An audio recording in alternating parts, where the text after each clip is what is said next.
The FBI offers a reward in a Lumberton murder investigation. And UNC students refuse to stay silent over a controversial statue. I'm Abigail Brown. And I'm Alexis Clinton. Those stories and more up next on Carolina News Today. Carolina News Today is brought to you in part by the Wing Company of Pembroke, serving award-winning wings, fresh, not frozen. Live Entertainment Weekly, 703 West 3rd Street in Pembroke. 10% discount for students and teachers every day. TheOriginalWingCo.com.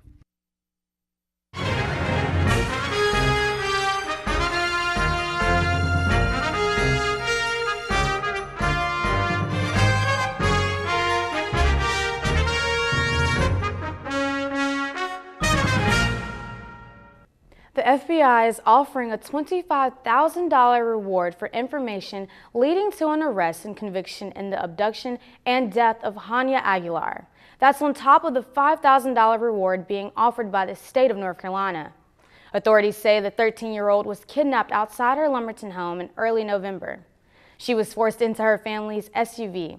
The stolen vehicle was found a few days later, and last week, authorities found a body they have tentatively identified as Aguilar. A final confirmation is expected through dental records. Believe it or not, one House race in the midterm election is technically still not over. In the 9th Congressional District, which includes Robeson County, irregularities with absentee ballots were found, leading the state election board to hold off on calling a winner and to launch an investigation. At the moment, in the 9th Congressional District race, Republican Mark Harris leads Democrat Dan McCready by 905 votes. Some people are saying they were hired to collect absentee ballots in person, which is illegal. Cheryl Kinlaw says well-known Bladen County political operative McCrae Dallas offered her a job. We were asked to pick up absentee ballots. He told us that he would put gas in our car and just a little bit of money during the week to help out. Kinlaw and others say they were paid $75 to $100 to pick up 50 ballots a week and deliver them to Mark Harris's election headquarters. We didn't know that we did not know it was illegal to pick them up. Kinlaw says the voters filled them out, but she doesn't know what happened to them. No, we didn't. Once I dropped them off at his office, we assumed he was putting them in the mail. Now Kinlaw knows there are questions about whether these ballots were ever counted. How did you feel when you heard that? My stomach felt like it just dropped. I was like, what? And I said, please tell me that we didn't have nothing to do with that. We tried to speak with Dallas at his home. No one came to the door. Are you a registered Democrat? Yeah. 87-year-old Emma Shipman says a woman came to her home in Bladenboro, asked her to fill out her absentee ballot, and told her she would turn it in for her. I mean, you've been voting for a long time. This didn't seem right to you. No, it didn't. Shipman wants to know if ballot tampering played a role in the election. Every vote's important. That's right. Every vote is definitely important. Sure is. So do you hope they get to the bottom of it? I pray to God they get to the bottom of it. Yes. And the voters aren't the only ones who feel duped. Do you feel like you were taken advantage of? Yeah, I really do. And to me, it seemed like he picked the ones that he knew needed a little extra money for bills or something. A civil war is breaking out over a Civil War statue.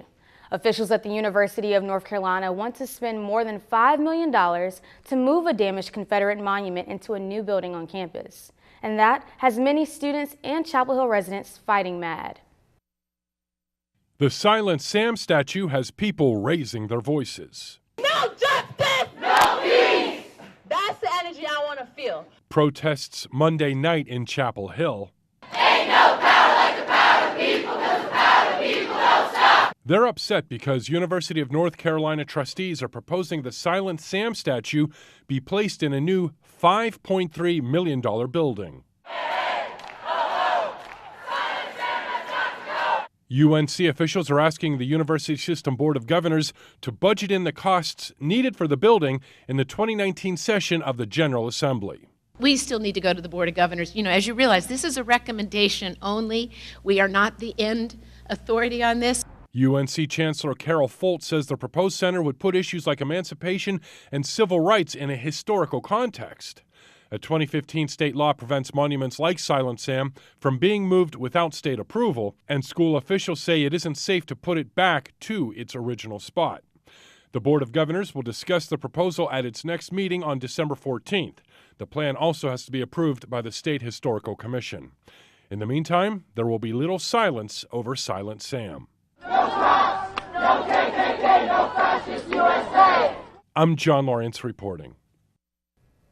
The nation and the world say their final goodbyes this week to the patriarch of the Bush family dynasty, the 41st President of the United States. George H.W. Bush was honored at a state funeral in Washington. CNN News Source covered the week's events. A final week in Washington, D.C. for the 41st President of the United States. If you view life as, purposeful, and particularly if you're a person of faith, this is a time to celebrate George H.W. Bush, not to grieve his loss, and that's what we're doing as a family right now. Monday, members of Congress, surrounded by Bush family and staff, had an opportunity to reflect. He showed us that how we live is as important as what we achieve. And later that evening, members of the public began filing in to pay respects of their own, spanning all hours of the day and night through Wednesday morning. It included former U.S. Senator Bob Dole, helped out of his wheelchair to salute the president's casket. President Trump and First Lady Melania also took the time to pay their respects. There's a time for politics and there's a time for governing, but there's also a time for reflection. And this is a time for reflection for our country, to think about the values that make our country great. Today's memorial service is set to embody just that, drawing dignitaries from all across the world. It will also be where we will hear from another president, George W. Bush, speaking less as a president to a country and more as a son to a father. George Herbert Walker Bush, war hero, congressman, statesman, 41st President of the United States. Mourners were moved by the sight of the late president's service dog, who took up his post for the last time there beside his owner's casket. His name is Sully, and his future in service will go on. Here's the story from KTRK in Houston. Watching the yellow Labrador Retriever escort his friend and owner on his final journey, it's as if he knows this is a final goodbye. A goodbye after months together, time spent together in Maine, time cheering on the Houston Astros, and even a moment or two in the voting booth as President Bush cast his final vote last month. Dogs are wonderful at this because of the emotional attachment that people have with them. They are comforting. All right. Navy veteran Paul Busher trains service dogs here in Houston. His dog, Addie, will one day serve a veteran suffering from post-traumatic stress disorder. Once they're trained, they allow the owners to do things that they normally would never do. Go out into public, go to the movies, go shopping at the store, simple things that we take for granted. After 6 months, Addie can already pick up phones. Thank you, good girl. Pull on ropes, and even fetch medicine bags. Sully will soon be able to do the same. He was specifically trained to handle President Bush's Parkinson's disease, but will now head to Walter Reed National Military Medical Center to help disabled veterans. But for tonight, Sully's watch is over. Mission completed. Salmonella may be lurking in your freezers, and you may not know it. More than 5 million pounds of beef are being recalled nationwide. Meredith Wood reports from CNN News Source. Nearly 250 people in at least 25 states have fallen ill from a salmonella outbreak linked to raw beef products. No deaths have been reported, but at least 56 people have been hospitalized. The new nationwide recall of 5.1 million pounds of beef is an expansion of a salmonella-linked recall from October. The total amount of raw beef products recalled now tops more than 12 million pounds. The beef was produced and packaged between July 26th and September 7th, and it was distributed nationwide under brands that include Kroger, Laura's Lean, and JBS Generic. Health officials say there could be even more recalls linked to the contamination. When cooking ground beef products, make sure internal temperatures reach 160 degrees Fahrenheit. Symptoms of salmonella start to show 12 to 72 hours after eating contaminated food. They include diarrhea, stomach cramps, and fever, and can last 4 to 7 days. I'm Meredith Wood reporting. If you're in bed more than 8 hours each night, listen up. A new study in the European Heart Journal recommends no more than 8 hours of sleep. Researchers say people who sleep more than that are at greater risk of heart problems, strokes, and even death. The findings are based on nearly 117,000 adults in 21 countries over 7 regions. There are a couple of limitations to the study. Researchers did not track underlying health conditions, and participants also self-reported their sleep habits. A Braves forward hits a career-high mark. And heartbreak in Pittsburgh for the Black and Gold. Ty the Sports Guy is up next with all the details.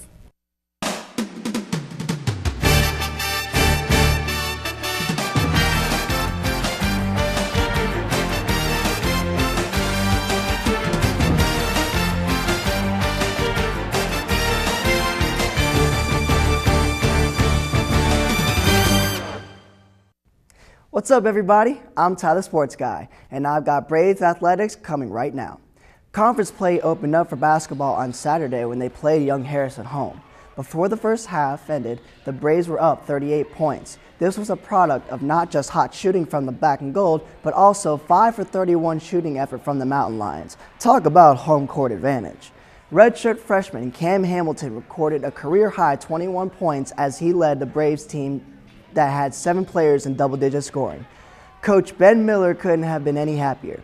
Later in the game, there was a stoppage of play because of a piece of the backboard came down. Both teams were undoubtedly grateful for a little break. However, that wouldn't stop the Braves or Coach Miller from receiving a technical foul. Come on now, Coach. Pembroke finished the game with a dominating victory over Young Harris with a final score of 105-70. It feels good, even though it was never really a goal of mine coming. A milestone was reached. Senior James Burry Moyles hit 1,000 points on his collegiate career playing basketball. The 6'7" forward says that the accomplishment was never on his radar. It feels good, even though it was never really a goal of mine coming into college. I never scored 1,000 points in high school, so it was never really a thought of mine. But the end of last year, people started letting me know that I was pretty close to it. So I knew that in the first few games this season that I would eventually get it. On the women's side of things, the Black and Gold started and finished strong against Young Harris. They shot 46% from the field, including 11 for 25 clip from behind the arc. The rim almost seemed twice its size this game. Whenever the Braves hit like this, you know it's going to be a good one. Meanwhile, Coach Haskins is loving what he sees on the sideline. The Braves went into halftime up 10 points and continued the smooth sailing from there. They would finish the game with 12 steals, including this takeaway from Shania Lester that would help propel the Black and Gold to a 19-point victory. Final score, 72-53. With the UNCG game in the rearview mirror, Coach Haskins took the opportunity to learn from the defeat. He credits their win against Young Harris to running last year's offense. I thought we were more comfortable with it. I thought it gave us a little bit more structure and better reads, I think, on what we're doing. So we went back to that. And for the veterans, they caught on pretty quick. And it's so simple. The new players picked it up. So I think that was one thing. And we just shot the ball much better. I think we knocked down 11 threes, so that was very beneficial. Tuesday, Coach Haskins' squads took on Chowan but lost by 2 points. Turnovers plagued the Braves in the game as they finished with 27. Chowan capitalized by scoring almost half their points off those turnovers. Both men's and women's basketball traveled to Columbus State on Monday to continue their conference play. Cross-country season has come to a close. The team ran at the NCAA Nationals Saturday, expecting big things but sadly came up short. Silas Kipkowicz and Logan Ward both finished around the middle of the pack. Standout freshman Joshua Chepkesser didn't finish the race due to an undisclosed injury.